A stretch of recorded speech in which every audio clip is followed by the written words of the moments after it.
Intro.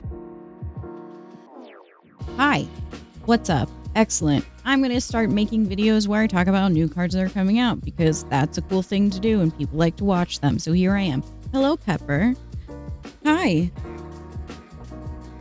The card that comes out this week is Echo. She's a really cool card that I haven't really found the perfect place for, but I did make a few decks to try out with her, and I'm going to share that with you today. Echo is a 1/2 with the ability, after your opponent plays an ongoing card here, remove its abilities. So this is the answer to Cosmo that everybody's been talking about. Do I really think she's the answer to Cosmo? Not really. No, I don't feel that way. But you'll see. You'll see from this video. So I made 3 decks to play her in, and I will show them to you now. So I made 3 decks to play her in. The first deck I wanted to try out was a Hazmat deck. It feels like her natural place is sort of defending the Wong lane.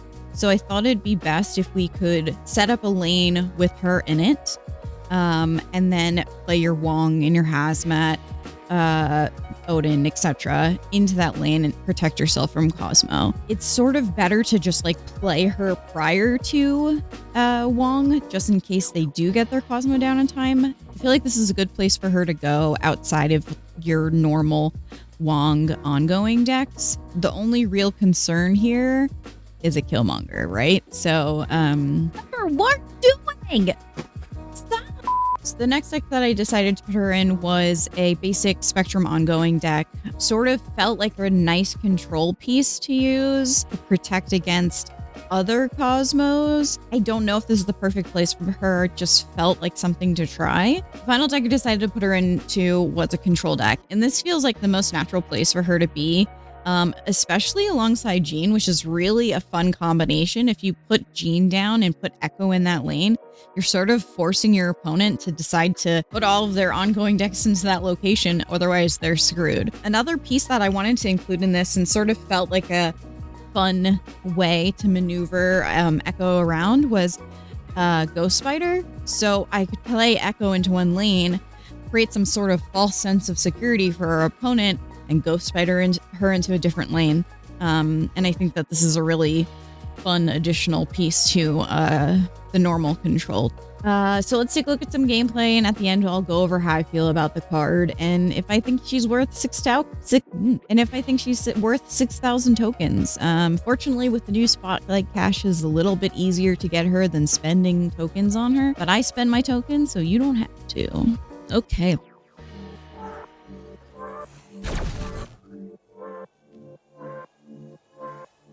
Okay, I would like to Jean a lane, but I think that we want to just get an Echo out early.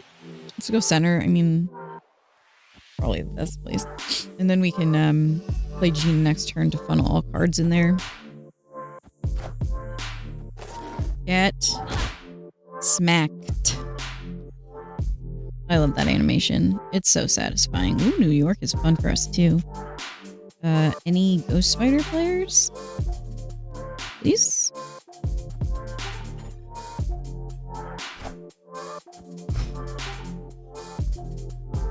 I would like to be able to get out of this lane though. I think I'm fine with storming so that we have the ability to play outside of the lane. Because we can move stuff to New York afterwards, so it's not a big deal. I should have played Cosmo. Dang nabbit. Now they have our doctor. Sarah here. We'll move Echo.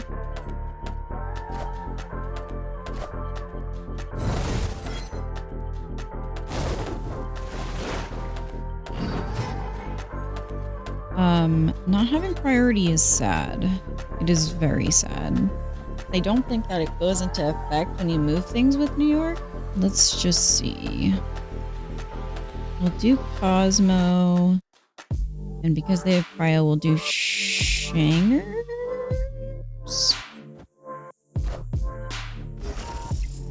Hey. I don't think it's working.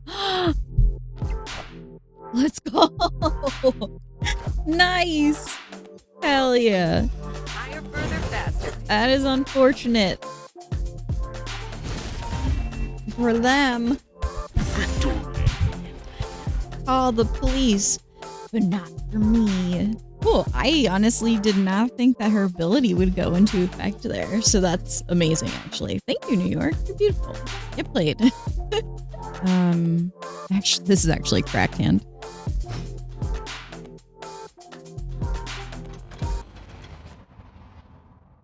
Only we had our Wonger. So I think I'll set up in the right lane. So I don't really want to play into Vibranium. It'll just muddle our deck up. And Grand Central's kind of scary. We need as much space as we possibly can get. Nice. Goodbye, ma'am. No invisibility for you. Okay. I want to play Debris, but also no. Because I don't want to take a spot on Atlantis.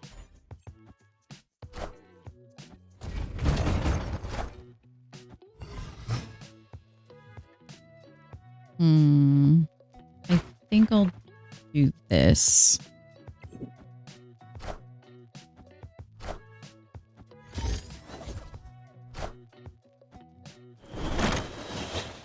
Okay. There's our boy. Unfortunately, it's too late.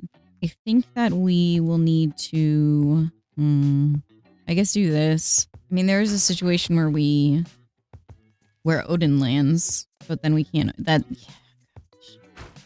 I'll do this.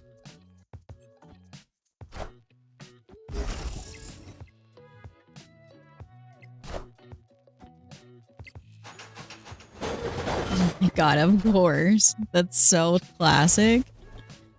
Amazing. I love that for me.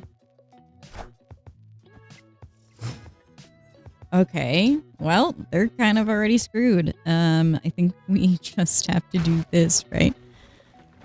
I guess we just reinforce this lane. I mean, there's nothing they can do in this lane anyway. Okay.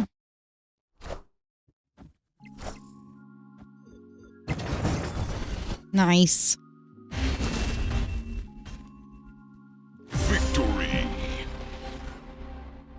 Not the ideal situation, right? I mean, I really would have liked to pull off the Wong Mystique Hazmat, but I still think she's just like a really nice shield for setup and kind of forcing your opponent to play their ongoing pieces in different lanes. It's nice to have a control aspect to a board clogging deck, so nice. Starting out with the Echo.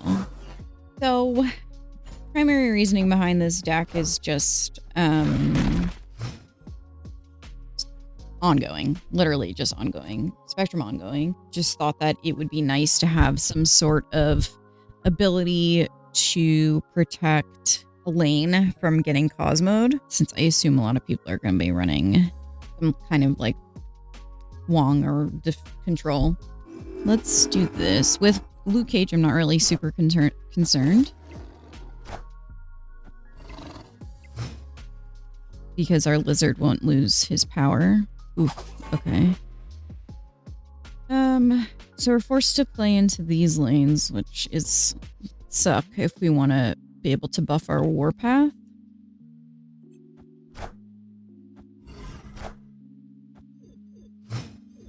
How very rude. So the assumption here is that they're setting up to put a big card down, right? And I would say, based off of a Korg and a Zabu, it's probably a Darkhawk. So hopefully we're right with our guess here. And then let's do this to protect our warpath. Oh, actually we can't warpath. Or we can't Spectrum right. Or left, I mean. Nice. Get wrapped on. Okay, I guess we're kind of stuck here doing this.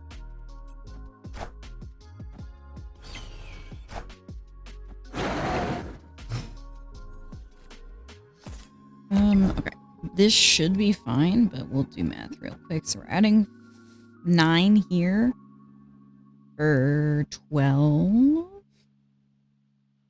And we already know we've already taken this lane, right? So I am committing to my hopefully proper map. Okay.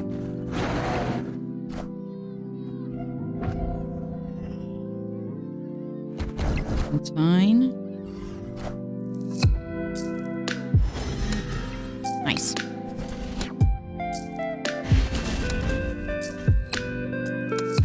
See, Echo is even good to block against the future big cards people put behind their Cosmos. It's kind of hard to be able to predict where the Cosmo is going to go, but I think she's still pretty handy, especially for covering against, I don't know what I'm saying right now. I don't have anything else to say. So there you have it. Some interesting things took place there. Able to make some really cool snipes. Some interactions that I didn't really expect to happen, such as moving Echo to a different lane and having her effect still snipe cards despite not having priority. I am not too sure if that is a expected interaction, so I will look into that and will add text down below to let you know if that is true or not. Do I think she's worth 6k tokens? No, probably not. She doesn't feel like a real game changer. Her most successful place is in control, and other than that, she's just not really compelling. It doesn't feel like a meta changing card. Doesn't feel like a card that can go into any deck.